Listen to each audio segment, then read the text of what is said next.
નમસ્કાર મિત્રો, આજના આ એક્સપ્લેનરમાં સ્વાગત છે. આજે આપણે પીટીઈ લિસનિંગના એક બહુ જ મહત્વના પણ થોડા tricky section multiple choice single આન્સરને ક્રેક કરવાના છીએ. જો ક્યારે ઓડિયો સાંભળતી વખતે કન્ફ્યુઝન થયું હોય કે ઓપ્શન્સ જોઈને ગભરામણ થઈ હોય તો બસ આ સેશન પૂરો થતા સુધીમાં એ બધો ડર ગાયબ થઈ જવાનો છે. ચાલો સીધી જ શરૂઆત કરીએ. આજના આ સેશનમાં આપણો રોડ મેપ એકદમ ક્લિયર છે. આપણે બેઝિક્સથી શરૂ કરીશું, પછી એક 5 સ્ટેપ વિનિંગ સ્ટ્રેટેજી જોઈશું, રિયલ એક્ઝામ જેવા પ્રેક્ટિસ સિમ્યુલેશન કરીશું અને છેલ્લે એક્ઝામમાં પડતી સામાન્ય ભૂલો અને એક ખાસ ગુરુ ટિપ વિશે પણ વાત કરીશું. તો સૌથી પહેલાં વાત કરીએ સેક્શન 1 પીટી લિસનિંગ બેસિક્સની. આ પ્રશ્નો ખરેખર શું છે અને તેમાંથી શું અપેક્ષા રાખવી જોઈએ? જુઓ, આ ફોર્મેટમાં ઓડિયો માત્ર ને માત્ર એક જ વાર પ્લે થાય છે, યાની કે બીજી તક મળતી નથી.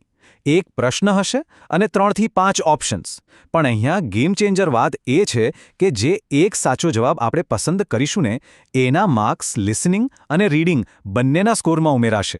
એટલે જ અહીંયા આપણી એક્યુરેસી બહુ જ ક્રુશિયલ બની જાય છે. ઓડિયો એક જ વાર વાગે એ પ્રેશરને હેન્ડલ કરવા માટે શું કરવું?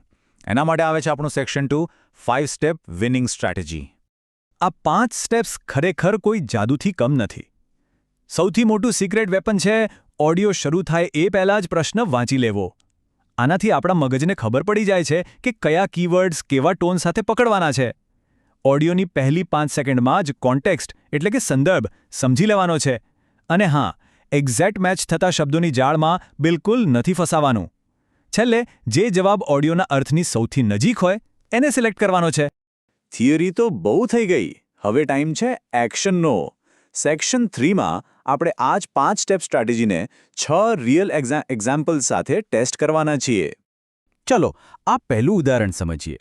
ઓડિયો કહે છે પેનલ્ટીથી બચવા અસાઇનમેન્ટ્સ બિફોર ફ્રાઇડે સબમિટ કરો. ફટાફટ વિચારો કે આ 4 ઓપ્શન્સમાંથી કયો જવાબ સૌથી બેસ્ટ લાગે છે. જો ઓપ્શન એ વિચાર્યો હતો તો એ એકદમ સાચો છે.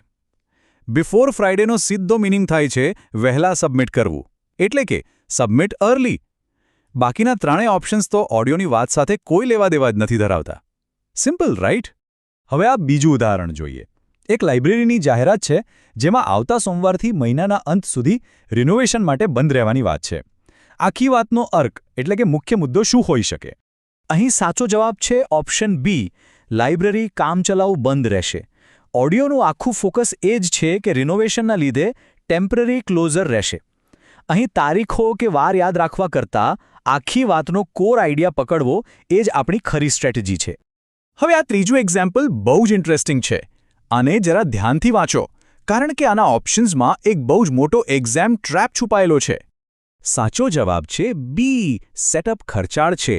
અહીંયા ટ્રેપ એલર્ટ ખાસ સમજવા જેવું છે. ઓપ્શન એમાં ચીપ શબ્દ છે અને ઓડિયોમાં પણ ચીપર સંભળાયું. બસ એક્ઝામ બનાવનાર એ જ ઈચ્છે છે કે આપણે એ સાંભળેલો શબ્દ જોઈને છેતરાઈ જઈએ. પણ ના, ઓડિયો સ્પષ્ટ કહે છે કે ઇન્સ્ટોલેશન કોસ્ટ રિમેન હાઈ, જેનો અર્થ થાય છે સેટઅપ ખર્ચાળ છે.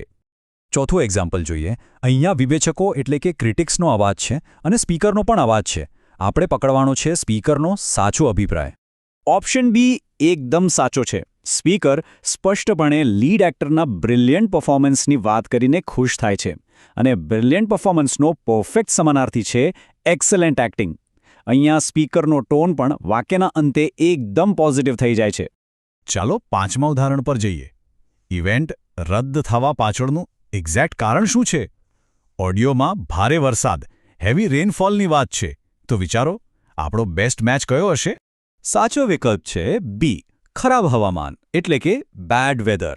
ઘણીવાર એક્ઝામમાં ભારે વરસાદ જેવી સ્પેસિફિક ડિટેલ્સને ખરાબ હવામાન જેવી મોટી બ્રોડ કેટેગરીમાં સમરાઇઝ કરવી પડે છે. શબ્દો ભલે અલગ હોય પણ અર્થ તો 100% એ જ છે ને. અને આ છે આપણું છેલ્લું ઉદાહરણ. પ્રશ્ન એમ પૂછે છે કે મુસાફરોએ શેની અપેક્ષા એટલે કે એન્ટિસિપેટ રાખવું જોઈએ? શું થશે એમની સાથે? એબ્સોલ્યુટલી સાચો જવાબ બી છે, મુસાફરીમાં થોડો વિલંબ. અહીંયા ઓપ્શન સી સિગ્નલ રિપેરની વાત કરીને એક મોટો ટ્રેપ બનાવે છે. પણ યાદ રાખો, પ્રશ્ન એમ પૂછે છે કે પેસેન્જર્સે શેનો સામનો કરવો પડશે, નહીં કે ટ્રેન કેમ લેટ છે. બસ આવું જ બારીક ધ્યાન રાખવાનું છે. અત્યાર સુધી આપણે આ ટ્રેપ્સને એક્શનમાં જોયા, રાઈટ? હવે સેક્શન 4માં આપણે આ રિયલ એક્ઝામમાં થતી સૌથી મોટી ભૂલોને ક્લિયર કટ ડિફાઇન કરી લઈએ, જેથી આપણે ક્યારેય એમાં ના ફસાઈએ. સૌથી પહેલી અને સૌથી ખતરનાક ભૂલ, માત્ર ઓડિયોમાંથી સાંભળેલા એક્ઝેક્ટ વર્ડ્સ ઓપ્શનમાં દેખાય એટલે આંખ બંધ કરીને ટિક કરી દેવું. બિગ નો. બીજું, જો કોઈ એકાદ શબ્દ મિસ થઈ જાય ને તો બિલકુલ પેનિક નથી થવાનું.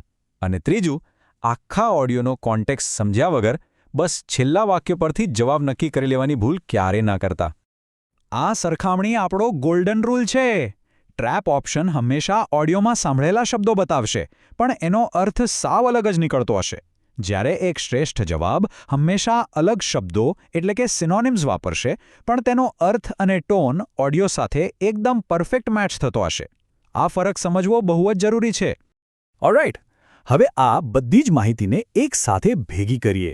સેક્શન 5માં ફટાફટ એક રીકેપ જોઈએ, અને હું તમને આપીશ એક બહુ જ અગત્યની ગુરુ ટીપ. હંમેશા યાદ રાખો, સૌથી પહેલાં પ્રશ્ન વાંચો, કીવર્ડ્સ પકડીને આખો અર્થ સમજો અને સમાન શબ્દોવાળા પેલા સ્નીકી ટ્રેપ્સથી દૂર રહો.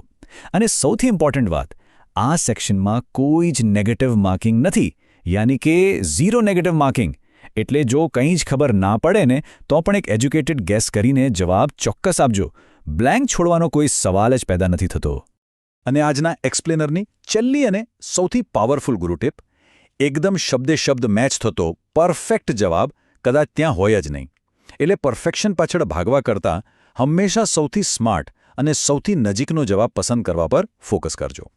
આજના આ સેશનમાં જોડાવા બદલ આભાર, પણ જરા વિચારો, જો ખાલી લિસનિંગની સ્ટ્રેટેજી આટલી ઊંડી અને પાવરફુલ હોઈ શકે તો રીડિંગ અને સ્પીકિંગમાં તો હજુ કેવા સિક્રેટ્સ છુપાયેલા હશે.